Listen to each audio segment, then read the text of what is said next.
Баршаңызға қайырлы күн достар, сіздермен Аружан, менің каналыма қош келдіңіздер. Бүгін осындай жеңіл, жылдам дайындалатын мерекелік дастарханға арналған салаттың жасалу жолымен бөлісетін боламын. Менімен бірге болыңыздар. Салатқа қажетті заттар: жұмыртқа, картоп, сәбіз, жүгері, ет және де анар жемісі қажет болады.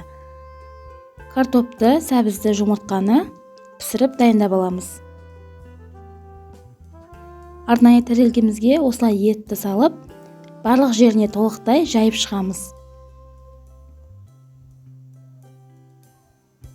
Менде мұнда жылқының еті, өз қалауыңызша тауықтың етінен қоссаңыздар да болады. Оның үстіне осылай майонезді жағып шығамыз. Маған көп жаққан ұнамайды, осылай кішкентай көзін қырқып алып жағып шықтым.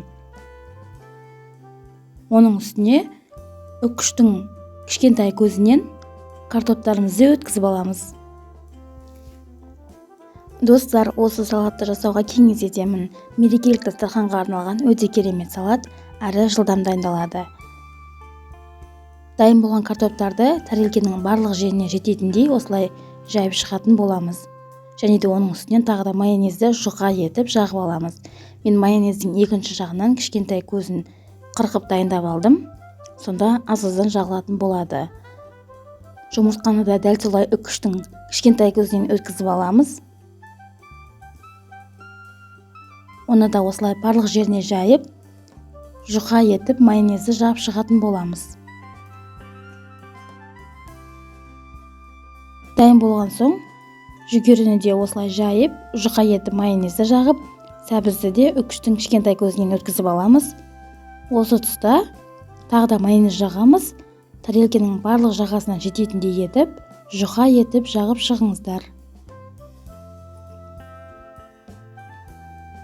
Мен қалған жүгерілерді безендіруге пайдаландым.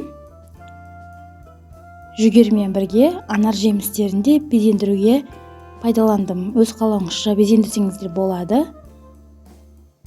Аз көк укроптармен де безендірсеңіздер өте әдемі мерекелік дастарханға арналған салат шығатын болады. Міне достар, мерекелік дастарханға арналған менің салатым дайын болды. Өте дәмді шығатынына сенімдімін. Сіздер де жасап көріңіздер. Сіздермен болған Аружан.